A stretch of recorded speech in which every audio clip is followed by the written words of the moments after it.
Hello, good morning. Durga Pal ma'am की class में आप सबका स्वागत है। Good morning students, welcome back to Durga Pal ma'am's class. आज की क्लास में हम पढ़ने जा रहे हैं निबंध लेखन। निबंध कैसे लिख सकते हैं और मैं आपको बताऊंगी आज निबंध लिखने की निंजा टेक्निक। अब टॉपिक कोई भी हो, लिखना बहुत ही आसान है। तो आइए सीखते हैं निबंध कैसे लिखा जाए। और ये सभी बच्चों के लिए है, किसी भी क्लास के बच्चे हों उनके लिए ये टेक्निक है। कोई भी क्लास इस टेक्निक को आजमा सकती है। तो आज मैं लेकर आई हूँ आपके लिए निबंध लिखने की निंजा टेक्निक। और अब कोई भी टॉपिक आपको लिखना हो वो बहुत ही सरल हो जाएगा इस टेक्निक से। कुछ बातें हैं, क्या आपको निबंध लिखने वक्त डर लगता है? आपको ये पता नहीं चलता है कि निबंध कहाँ से शुरू करना है, निबंध कितना बड़ा होना चाहिए, या फिर उस निबंध में मैं कौन कौन सी बातें लिखूं? ये बात अगर आपको समझ नहीं आती है, आप हमेशा यही सोचते रहते हैं कि निबंध की शुरुआत कैसे करूं, बीच में क्या लिखूं, अंत में क्या लिखूं, तो फिर बिल्कुल भी चिंता मत कीजिए। आज जो मैं निंजा टेक्निक आपके लिए लेकर आई हूं उसे समझिए, सीखिए और निबंध लिखने का बेहतरीन तरीका आज आपको मिलने जा रहा है। आज आपकी सारी समस्याओं का समाधान आपको मिल जाएगा। आज मैं आपको सिखाने जा रही हूँ निबंध लिखने की ऐसी निंजा टेक्निक जो हर विषय पर काम आएगी, चाहे आपको कोई भी टॉपिक मिला हो निबंध लिखने का। और ये जो टेक्निक मैं आपको बताऊंगी ये हर टॉपिक के ऊपर काम करेगी। स्टेप मैं आपको कितने बता रही हूँ? सिर्फ 3 स्टेप हैं जो आपको याद रखने हैं कि निबंध कैसे लिखना है। स्टेप 1 की हम बात कर रहे हैं, फर्स्ट स्टेप की हम बात कर रहे हैं। शुरू के जो 3 लाइनें होती हैं उसमें आपको अपने टॉपिक को अच्छा बोल्ड लेटर्स में बड़ा बड़ा सुंदर सा लिखना है। 3 लाइनें जो टॉपिक का दिल खोल दे, मतलब कि आप पहले अपना टॉपिक लिखें और फिर उस टॉपिक के बारे में 3 लाइनें लिखें जो उसका परिचय होगा, उसी की परिभाषा होगी, या फिर जिसे हम भूमिका भी कह सकते हैं। और यही जो पहला पैराग्राफ होता है यही बहुत इम्पॉर्टेंट होता है। यहाँ आपको क्या करना है, इस पैराग्राफ में आपको लिखना है टॉपिक की परिभाषा यानी डेफिनेशन। जो टॉपिक आपको मिला है वो क्या है। जैसे आपको मित्रता मिल गया, क्या है मित्रता?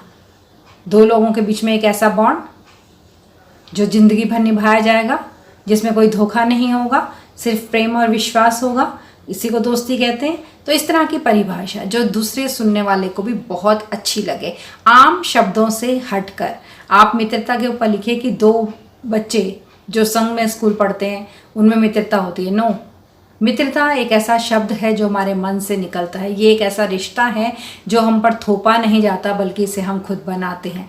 इस तरह की भाषा का प्रयोग करना है आपको परिभाषा लिखने में। फिर बताइए उसका महत्व, कि मित्रता हमारे जीवन में बहुत महत्वपूर्ण होती है।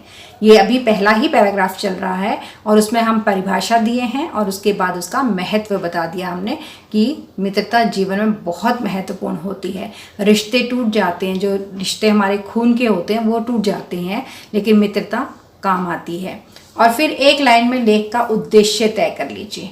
आप अगली लाइन में ये बता दीजिए कि आप इसके अंदर क्या क्या लिखने वाले हैं। मतलब कि इस निबंध में आप मित्रता की परिभाषा दे चुके हैं, या मित्रता के कारण क्यों होती है मित्रता का असर क्या होता है, क्या प्रभाव पड़ता है किसी के जीवन में मित्रता क्यों करनी चाहिए, क्या मित्रता करना अच्छा है या बुरा है, मित्रता करने में किन किन चीज़ों का ध्यान रखना चाहिए। इस तरह की बातें आप यहाँ पर एक लाइन में लिख सकते हैं कि मैं आपको इस निबंध में इन चीज़ों से अवगत कराने जा रही हूँ या फिर जा रहा हूँ। अब देखिए, उसको उदाहरण के माध्यम से समझिए। सपोज आपको टॉपिक मिला है पर्यावरण संरक्षण। सबको पता है पर्यावरण क्या होता है, एनवायरनमेंट। पर्यावरण संरक्षण का आपको टॉपिक मिला है, तो आप कैसे शुरू करेंगे? देखिए, पर्यावरण वो वरदान है जिससे जीवन की सांसें चलती हैं। पर्यावरण मतलब हमारे आसपास की हवा, पानी, बादल, पेड़, ये सब पर्यावरण में है। आज यह प्रदूषण, कटाई और प्लास्टिक के कारण संकट में है। आइए हम जानते हैं कि पर्यावरण की रक्षा क्यों जरूरी है और हम क्या कर सकते हैं। ये वो लाइन है जिसे एक लाइन में आपको पर्पस बताना, उद्देश्य बताना है। तो हमने यहाँ पर उद्देश्य बता दिया कि हम पर्यावरण की रक्षा क्यों जरूरी है और हम उसके लिए क्या कर सकते हैं, हम ये बताने जा रहे हैं निबंध में। ये था पहला स्टेप, ठीक है। अब है दूसरा स्टेप, पूरी बॉडी, निबंध की पूरी बॉडी, जिसमें हमें सारी जानकारी देनी है, पूरा निबंध लिखना है इसमें। ये निबंध की बॉडी है और इसमें पूरा का पूरा निबंध लिखा जाता है। ये स्टेप 2 है आपका। स्टेप 1 में हमने परिभाषा दी कि पर्यावरण क्या है और पर्यावरण क्यों संकट में, उसका कारण बता दिया हमने, और हम इस निबंध में क्या बताने जा रहे हैं ये हमने इस तीसरी लाइन में बता दिया है। अब स्टेप 2 में हम आते हैं जहां हमें बॉडी लिखनी है, निबंध की पूरी जानकारी देनी है, लेकिन बहुत स्मार्ट तरीके से हम देंगे। कैसे? आप क्या कर सकते हैं, जब आप बॉडी लिख रहे हैं तो आप उसमें 3 से 4 पैराग्राफ बनाइए, क्योंकि एक अच्छा निबंध उसे माना जाता है क्लास 12 तक का अच्छा निबंध।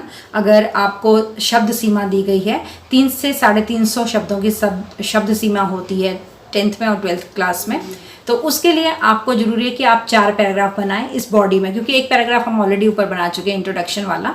तो 5 पैराग्राफ आपके टोटल हो जाएंगे और इसमें आप 300 से 350 शब्दों को लिख सकते हैं आराम से। हर पैराग्राफ को एक सोच या उदाहरण पर आधारित रखिए, मतलब हर पैराग्राफ में सिर्फ एक ही प्रकार की बात कहनी है। ये नहीं कि एक पैराग्राफ आपने उठाया उसमें आपने समस्या भी लिख दिया, कारण भी लिख दिया, प्रभाव भी लिख दिया, समाधान भी लिख दिया। नो, आपने जो पैराग्राफ लिखना है, अगर आप उसमें कारण बताने जा रहे हैं कि पर्यावरण दूषित जो हो रहा है उसके क्या कारण है, तो आप उस पैराग्राफ में सिर्फ कारण ही बताएंगे।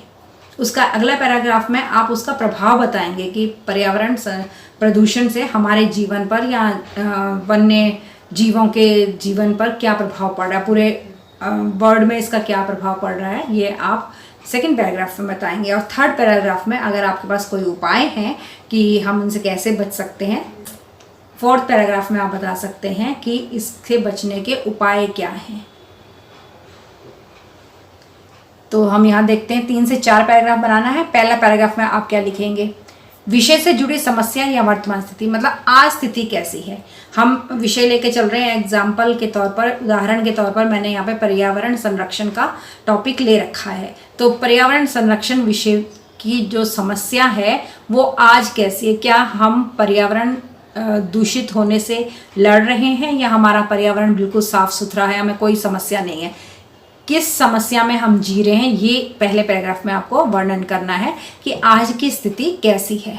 दूसरा पैराग्राफ, दूसरे पैराग्राफ में आप क्या लिखेंगे, कारण।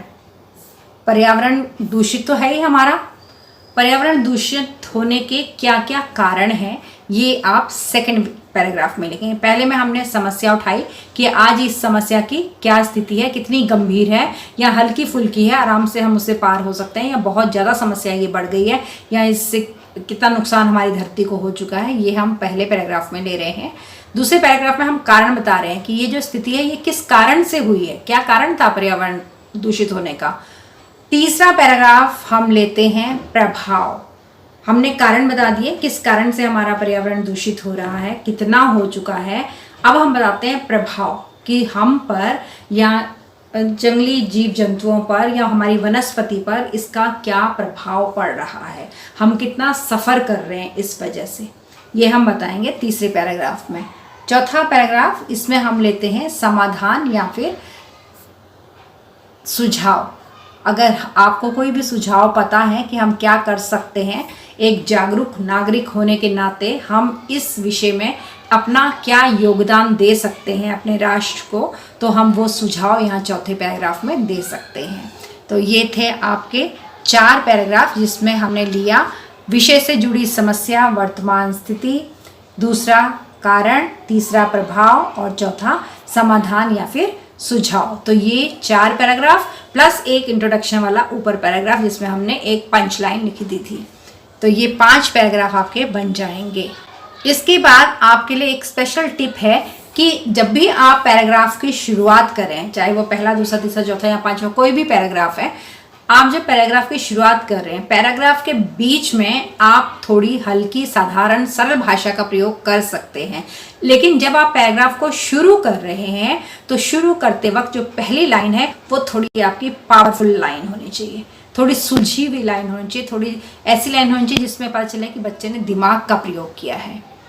और जब आप पैराग्राफ को लिख रहे हैं, 1-2 लाइन लिख चुके हैं, तो उसके बाद आप अपने श्रोताओं से या आपके निबंध को पढ़ने वालों से आप प्रश्न भी पूछ सकते हैं कि आप क्या सोचते हैं, क्या यह पर्यावरण जो दूषित हुआ है ये सही है, क्या ये होना चाहिए, क्या आज की जो औद्योगिक प्रगति है, इंडस्ट्री जो बहुत ज़्यादा फैल गई हैं, कारखाने खुल गए हैं, फैक्ट्रियाँ खुल गई हैं, क्या इनको देखते हुए हमें पर्यावरण को एक तरफ कर देना चाहिए, उसके बारे में ज़्यादा नहीं सोचना चाहिए। इस तरह के प्रश्न भी आप अपने ऑडियंस से पूछ सकते हैं। इससे क्या होता है, ऐसे प्रश्न पूछने से जो भी आपके निबंध को पढ़ेगा वो आपसे जुड़ता चला जाएगा, उसको ऐसा लगेगा कि आप आमने सामने बैठकर उससे इंटरेक्शन कर रहे हैं, तो वो आपकी बातों में आनंद लेने लगेगा, आपके साथ जुड़ जाएगा। उसे लगेगा कि हाँ ये वही चीज़ है जो इस पूछी गई है, ये बच्चा सोच कर बात कर रहा है और कुछ मुद्दे की बात कर रहा है, तो वो भी इन्वॉल्व हो जाएगा आपके साथ। अब है तीसरा स्टेप, तीसरा और आखिरी स्टेप है जो दिल जीत ले यादगार पैराग्राफ वो बनाइए। अंत में जब आपने सारे 5 पैराग्राफ ये बना दिए हैं तो उसके बाद लास्ट में आपको अभी वाइंड अप करना है, समापन करना है, समाप्त करना है अपने निबंध को। तो आप ये नहीं कह सकते हैं कि इसलिए हमें पर्यावरण को सुरक्षित रखना चाहिए, नहीं, ऐसा लिख करके मत छोड़िए। एक पंच लाइन दीजिए वहाँ पर, एक भावनात्मक प्रेरणादायक समापन लिखिए जिससे लोग मोटिवेट हों वैसा करने के लिए, जो भी आपने बताया है उस काम को करने के लिए।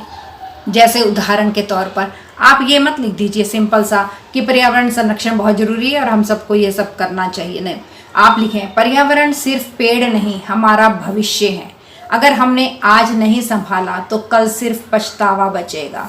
आइए हम सब मिलकर अपनी धरती माँ की रक्षा करें आज, अभी और हमेशा। इस तरह की लाइन दीजिए जिससे पढ़ने वाला मोटिवेट हो जाए। अब बारी है एक बोनस टिप्स की। निबंध में अगर आप कोई कहानी या अनुभव का जिक्र करते हैं, कहानी से मतलब ये नहीं कि आप निबंध लिख रहे 300 शब्दों का और बीच में कहानी डाल दें 500 शब्दों की, ऐसा नहीं। छोटी सी 2 लाइन में या 3 लाइन में एक छोटी सी कहानी का जिक्र या कोई आपका एक्सपीरियंस है पुराना, उसका जिक्र आप कर सकते हैं। और अगर आपको समझ में नहीं आ रहा है कि इतनी छोटी कहानी में कैसे लिखूं तो आप इससे बचे रहें। लेकिन अगर आप ऐसा करते हैं, कोई कहानी या अनुभव का जिक्र आप करते हैं तो पढ़ने वाला उससे रिलेट करता है। अगर आप बताते हैं कि सोहन बहुत ही होनहार बालक था लेकिन पर्यावरण की वजह से वो कैंसर से पीड़ित हो गया और अपने माँ बाप का इकलौता चिराग बुझ गया, इस तरह की कहानी का वर्णन अगर आप करते हैं तो लोगों पर एकदम से वो क्लिक करेगा, उनको समझ में आएगा कि पर्यावरण प्रदूषण कितनी बड़ी समस्या है। अब जब आप पैराग्राफ लिख रहे हैं, दूसरी टिप है ये आपके लिए, जब आप पैराग्राफ लिख रहे हैं तो हर एक पैराग्राफ कंप्लीट कर लेने के बाद सिर्फ 2 सेकंड का पॉज ले लें, रुक जाएं और सोच लें कि मैंने इस पैराग्राफ में अपनी बात पूरी कह दी ना, मुझे यही पॉइंट कहने थे, मेरी बात पूरी हो गई है। अगर कुछ रह गया है तो उसे उसी पैराग्राफ में कंप्लीट करें, क्योंकि अगला पैराग्राफ आपका जो है वो शीर्षक बदल जाएगा, आप कुछ और लिखने जा रहे हैं अगले पैराग्राफ में, तो पहले पैराग्राफ की बात आप दूसरे पैराग्राफ में नहीं कर पाएंगे, इसलिए उसी पैराग्राफ में आप अपनी बात पूरी करें। जब आपके पास समय की कमी होती है तो मैं अपने स्टूडेंट्स को अक्सर ये टिप देती हूँ कि आपके पास समय की कमी है, आप रुक करके सोच नहीं सकते हैं, तो आप ये कीजिए कि आप हर पैराग्राफ के बाद 2 लाइन का स्पेस लेकर के नया पैराग्राफ शुरू कीजिए, ताकि अगर आपको कोई बात लिखते लिखते, प्रभाव लिखते लिखते कारण याद आ जाता है तो आप उस पैराग्राफ में जा करके उन 2 लाइनों को यूज़ करके वापस वहाँ पर अपना पॉइंट दे सकते हैं, अगर कोई बहुत अच्छा पॉइंट आपके दिमाग में आ गया, इससे आपका लॉस नहीं होगा। अब है कुछ बात जो आपको याद रखनी है। क्या याद रखना है कि निबंध लिखना एक कला है, ये नहीं है कि हमने कुछ भी लिख दिया, हम एक नोट लिख रहे हैं या रात को बैठकर हम अपनी डायरी लिख रहे हैं, ये वो नहीं है। ये निबंध लेखन है, डायरी लेखन नहीं है, संवाद लेखन नहीं है कि आप कैसा भी डायलॉग लिख सकते हैं, नो। निबंध लेखन एक कला है, ये आर्ट है, इसे आपको सीखना पड़ेगा। और कोई भी आर्ट सीखने के लिए, कोई भी कला सीखने के लिए क्या करना पड़ता है, प्रैक्टिस करनी पड़ती है और समझ रखनी पड़ती है। समझ कहाँ से आएगा बेटा, समझ आएगा। जब आप 10 निबंध पढ़ेंगे तो एक निबंध बनाने की समझ आपके अंदर आएगी। आप बुक लीजिए, वहाँ से निबंध को पढ़िए, सिर्फ थॉरली रीडिंग, कुछ भी नहीं, उसको रटना नहीं है, उसको सोचना नहीं है, समझना नहीं है, सिर्फ रीडिंग कर डालिए उसे। अगर आप रीडिंग करते हैं तो इससे आपकी हिंदी वोकैबुलरी भी इंक्रीज होगी, आपकी प्रोनंसिएशन अच्छी होगी, आपको सेंटेंस फॉर्मिंग ईजी हो जाएगा कि हमें वाक्य कैसे लिखना होता है, कैसे बनाना होता है।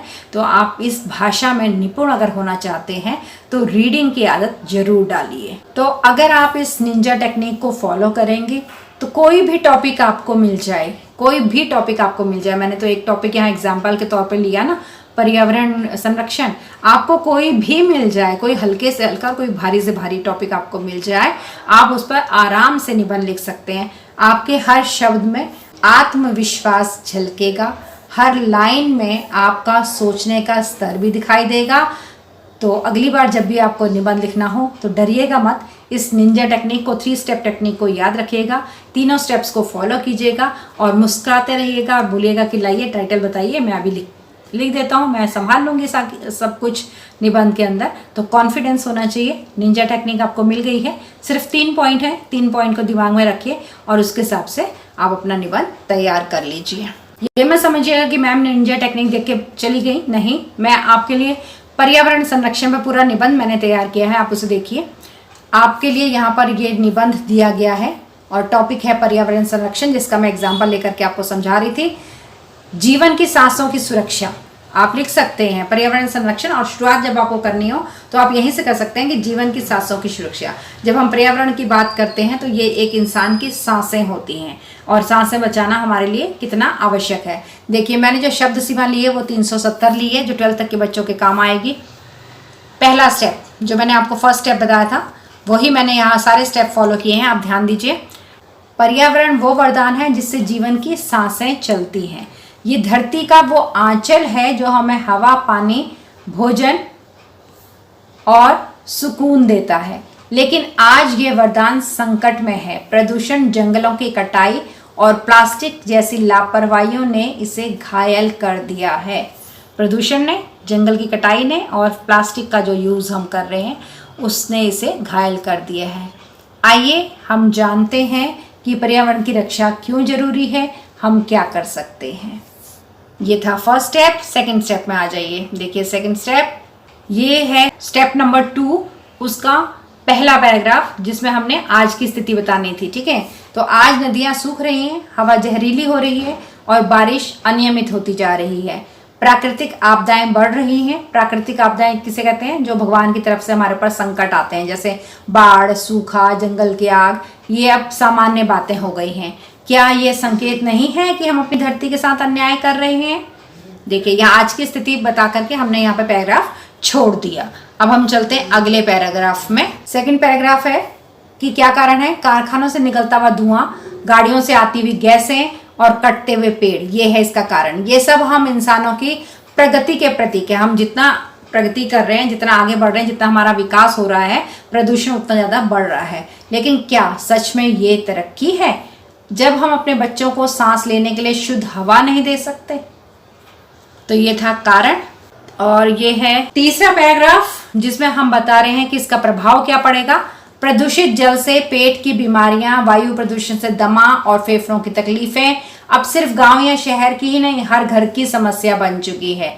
आज की लापरवाही कल की त्रासदी बन जाएगी अगर हम अब भी नहीं चेते। तो ये है इसका प्रभाव। अब है कि सुझाव। चौथा पैराग्राफ, हमें क्या करना चाहिए? एक जागरूक नागरिक होने के नाते हमें भी अपने उत्तरदायित्व का निर्वहन करना चाहिए जिससे हम अपने पर्यावरण को बचा सकें। तो क्या करें?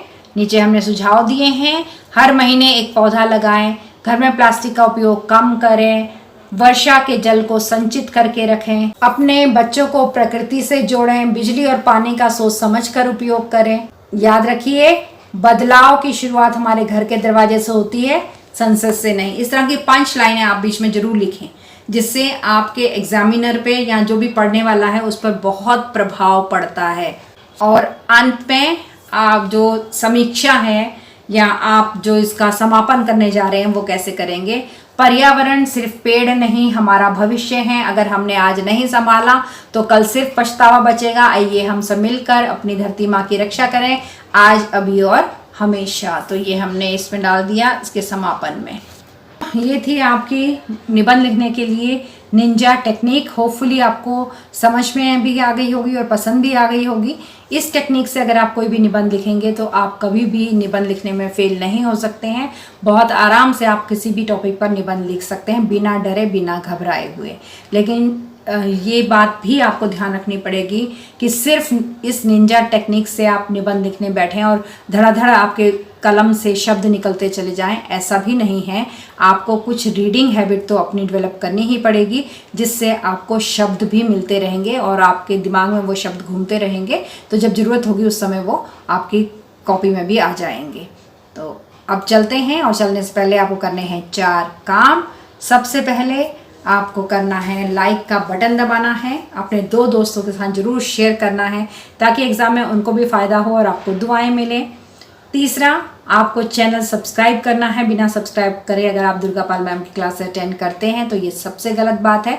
सब्सक्राइब जरूर कर लें और बेल आइकन को दबा दें, जिससे कि आगे आने वाली वीडियोस के नोटिफिकेशन आप तक तुरंत पहुंचते रहेंगे। तो चलते हैं, tata bye bye and love you all. Thanks for attending Durga Pal Ma'am's class. Please like, share, subscribe and don't forget to leave a lovely comment. Thank you.